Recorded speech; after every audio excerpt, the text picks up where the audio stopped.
dropped a little hangnail while I was sitting down. Things could be worse, I suppose. Never really have a script when I start these YouTube videos.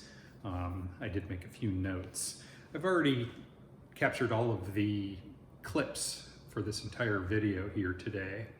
And I'm just sitting down to make the intro now. I've found that it's often helpful to make all of the clips first and then come back later and talk about what the point of it all was. Maybe because sometimes the point of it all changes along the way. Last week, in the beginning of the caption for the video, I mentioned some of the audio and lighting qualities that I wasn't happy with in the last video. I'm going to be working on those. I moved the camera a little bit closer to my face here. I'm going to try to normalize all of the clips.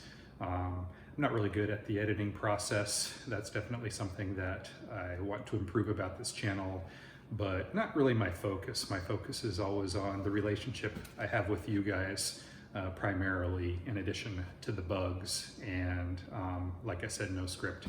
I just turn the camera on and I don't go back and edit out too much.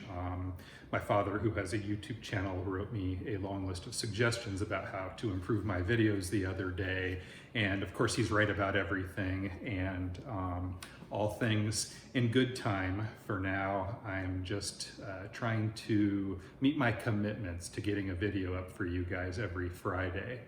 And all of the other little pieces of the puzzle, I'm confident, will come in time. And hopefully, as I did have once before, I'll have someone to help me edit the videos. But for now, I am going through these learning curves, and I think they're really important for me because in the end product that my videos will someday be, learning how to take the videos in the first place, whether I'm taking them myself or someone else is taking them. I think I will probably always take them myself. It helps me to learn what the editor is going to have to deal with so that I take the shots properly. And one of my dad's great suggestions, by the way, was to not let you guys see the part where I go from, the backed off shot to the zoomed shot, that motion in there. He says in television, they avoid that, and that often when I'm panning, that I'm doing it too quickly, and it'll not necessarily make you guys dizzy, but it's just kind of annoying when things lose focus and it takes you guys out of the moment. And so those are just a couple things I'm going to be working on, but I know that the sound and the lighting are two things that I should be better at right now. And like I said, the rest will come in time. This video here, well, I was going to start off by telling you about my day. I stay up late. I sleep in a little bit later. It's Thursday. Thursday is when I've stopped shipping on Thursdays, as many of you know, for a couple different reasons. Partly because of world events, and also so that I could commit to making you guys a quality video. And I'll try not to ramble on too much, but my Thursday mornings, they start like this. I wake up and I've thought a little bit in the preceding days about what video I'm going to make for you guys. I have a million videos that I want to make for you. There is no lack of content in the bugs indoors and outdoors, and there is no depth, no bottom to the depth of my passion for both making the videos and just for bugs in general. And so on Thursdays I get out of bed very excitedly about working on this. Never really feels like work. It feels like an act of art maybe, or creation.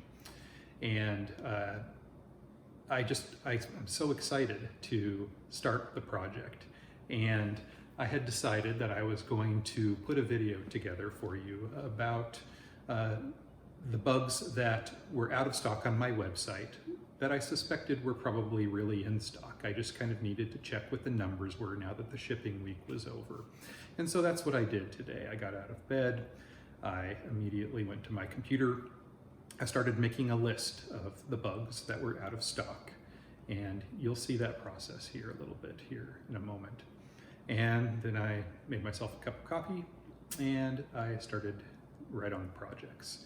And I ended up making a lot more video clips than I expected, and so I'm going to break this video into 2 parts. I may make this Friday uploads 2 weeks in a row. So you'll see part 1. This is part 1. And then maybe on Tuesday, I think I have a spider video that I sort of made for you separately that I'm going to pop up on Tuesday. So today, part 1 of some of the bugs, just a random assortment of bugs down in the bug room. Roaches, scorpions, spiders, mantises, and then the spider video in between those 2 Friday videos. So please enjoy those.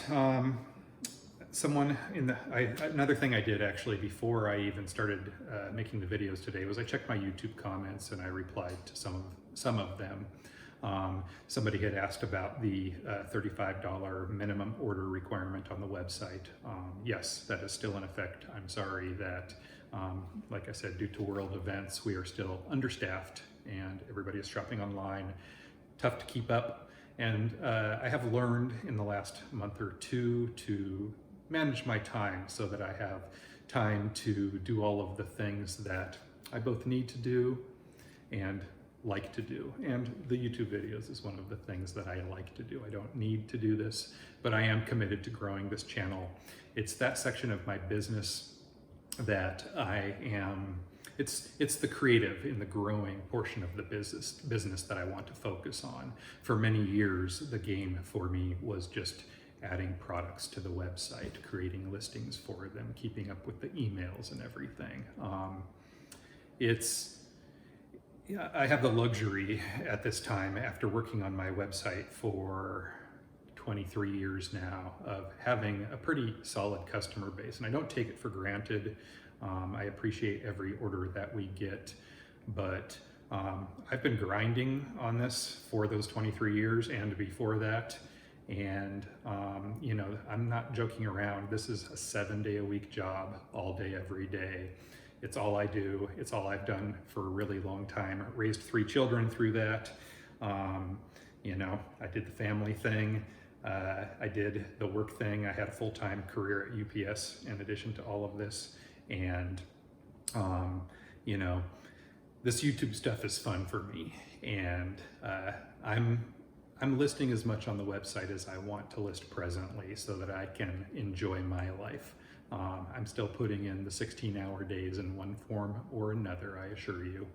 And it's all surrounding bugs, but this YouTube stuff. And I've started putting a little bit more time into my Instagram channel again lately because I had begun to neglect that as we became overwhelmed with orders and as I was learning how to keep that minimum order requirement up and not list so much on the website that so much was being purchased. And so we are still in survival mode here at Bugs in Cyberspace, but we are taking the days one day at a time and managing to enjoy them along the way.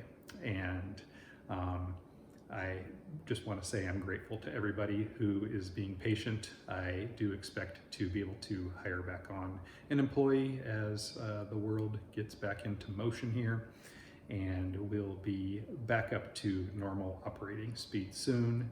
And in the meantime, I'm not going to sacrifice these YouTube videos that I want to make. I was enjoying the luxury of posting a couple times a week before these world events happened. And that was because we had more help around here. So I've made some decisions for myself about what's important to me. And here we are. Please enjoy the video. So far today, in the last 12 hours, I've made $49 through the website. Probably time to go downstairs and do a little inventory. I just went through the sold out listings, A through M, and wrote these ones down. I'm gonna go down and check the shelf, see what's going on. Desert hairy scorpion. This one's rather small. Turned the lights down a little bit so that you could see how they fluoresce. Could be a lot darker in here and it would glow much more brilliantly than that.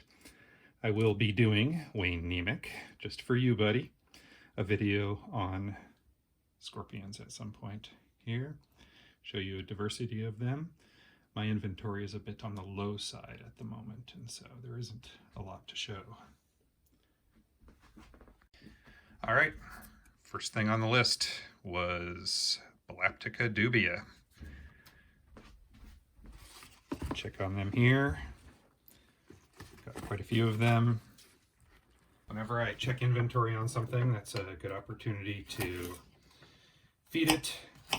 Every time I open a tank, I always try to give them some food and also a little bit of a mist. This tank's looking pretty dry. Nice thing about roaches is you don't necessarily need to feed them every single day. Oh, by the way, a mosquito bit me last night while I was out filming another video for you. Spider video. I'm going to be doing 2 videos this week, one on Friday and then one again on Tuesday. Dropping potatoes over here. You can see I've got a variety of produce here. Just throwing some various things in for these because it's just time to get these things cleaned out of my fridge. You can see in the back there's a little beetle. That's a beetle that provides cleanup duties in here. Little buffalo beetle. They often come in when you order from companies that sell crickets or roaches in bulk. And so this is just a bare bones container here, nothing fancy, just a feeder colony. Here's one of the beetles that is freshly eclosed, a new adult, and so it's reddish. Its exoskeleton has not yet hardened and darkened. So that's the dubia. On to the next thing. Budwing mantises.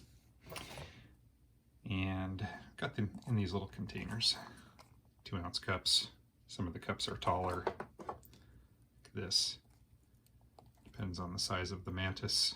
This one you can see molted, and so the shed skin there is still attached. We glue these bits of paper towel up on the top there so that they can molt. Extinct in the wild roaches.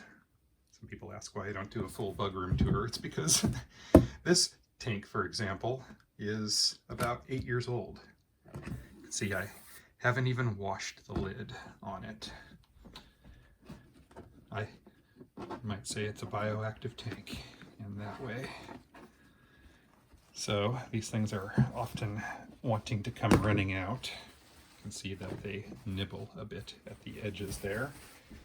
I replace the paper towel on the lids every couple of weeks. It's best to do that first before you excite the roaches, because they are quite capable of climbing the sidewalls of tanks. Give this a spray down on the sides here. It's a little bit more challenging for them to climb up. There's one that died, and you can see that they actually nibbled it away a little bit. Throw that in the trash down there. Some very old egg cartons in here. And there are the roaches. Now I do have another 5-gallon bucket of these roaches. There are some little ones in there. That's the size I typically sell them at. There's probably more little ones hiding different places around the tank. Going to throw in some food for them here. A little bit of cantaloupe, a blueberry, because it needs to get eaten. A jelly cup.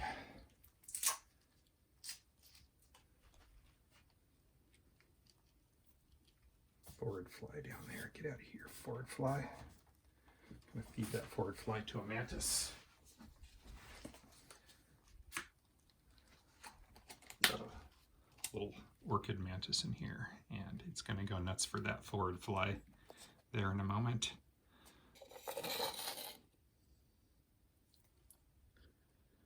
All right, we'll just keep that mantis container down there for a moment.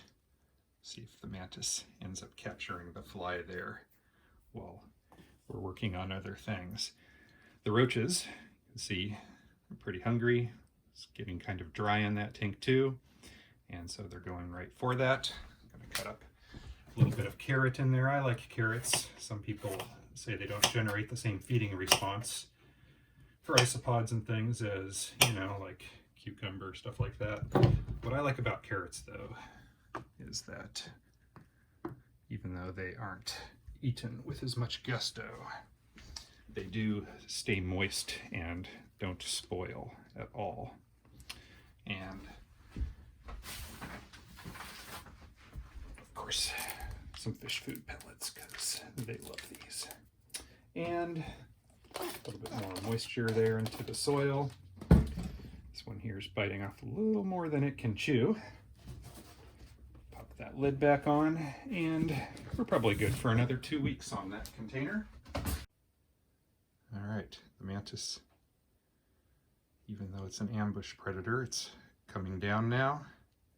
Get closer to the forward fly, and every pet bug keeper who's had a problem with forward flies is going to take a lot of satisfaction in that moment right there. Forward flies can be highly irritating to us. And that's a nice big juicy one. This is a, well, let's just take a closer look at it. Right there. That mantis, the abdomen was looking a bit thin anyway. That's a nice big juicy forward fly. Let's get in there. All right, got a tank here with some purple ivory millipedes in it. Give you a little demonstration of what that species looks like here. Kind of like the standard ivories, but they have a little bit of purple. This one's probably still here because it has just the slightest bit of a blemish right there. I don't know if you can see it. Anyway, definitely a bit more of a reddish purple coloration than the standard ivories. Put a little bit of this honeydew melon in there. Another thing that they really like is cucumber. Definitely a favorite food in addition to melon for millipedes. This bit of log right here, I put it in there about 2 weeks ago, and prior to that it looked just like this piece right here. It had moss on it, and this is bark that was just pulled off some fallen branches, and you can see that they have stripped it completely. Pretty interesting to see how much they've worked through that in just a 2-week period. They love it. What's next?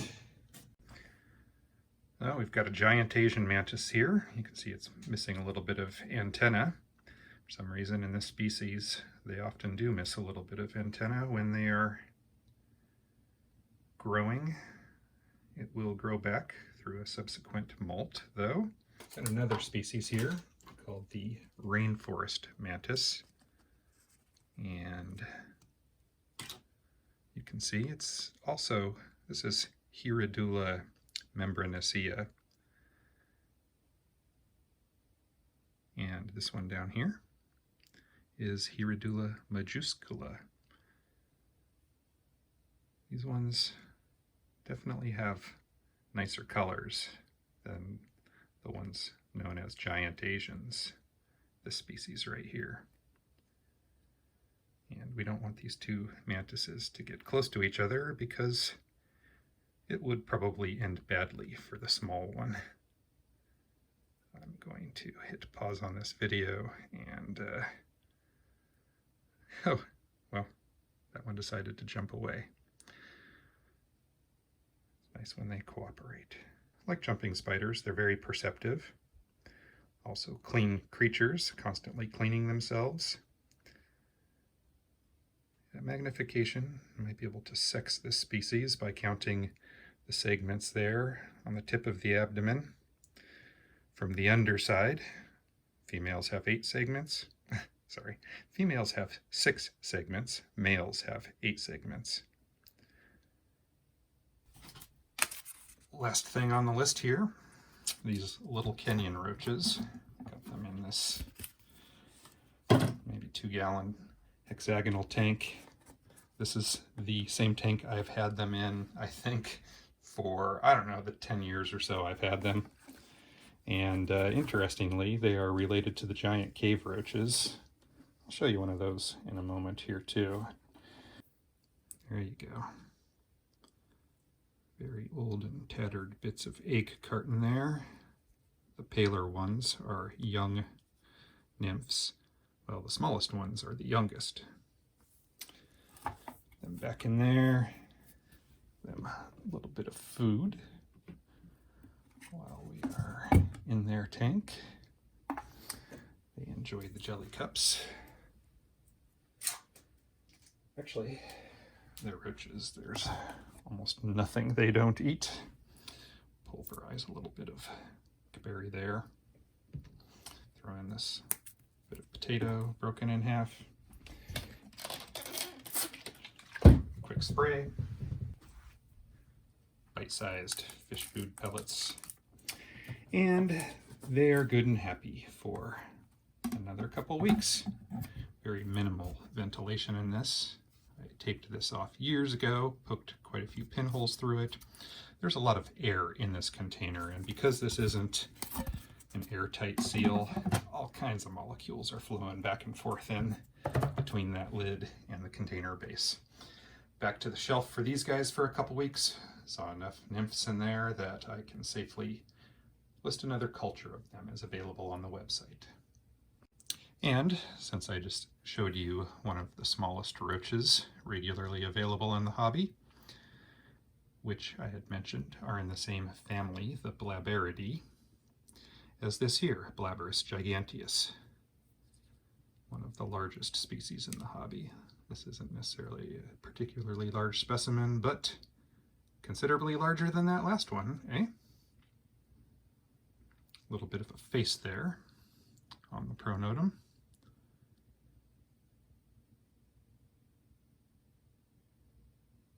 Translucent wings. Oh, there we could see a little bit of the striping there underneath. It's always hard to get a face shot of roaches, and so I will retrieve that from my floor. So now that we've finished looking at things on this list, I'm going to go upstairs and update the inventory on the website. Add a few of these things where I saw that there were extras, and there were in pretty much every case. And we'll get those out to some of the people that have been waiting for them.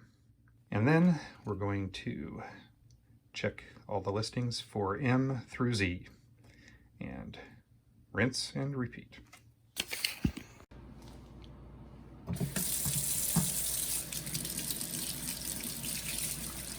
If you thought I was joking about the rinsing part, happy birthday to you. Hey, if you like me, give me one of those thumbs up, and please subscribe and hit the little bell so you know when I post next. Please share me with your friends on social media. Thank you for watching.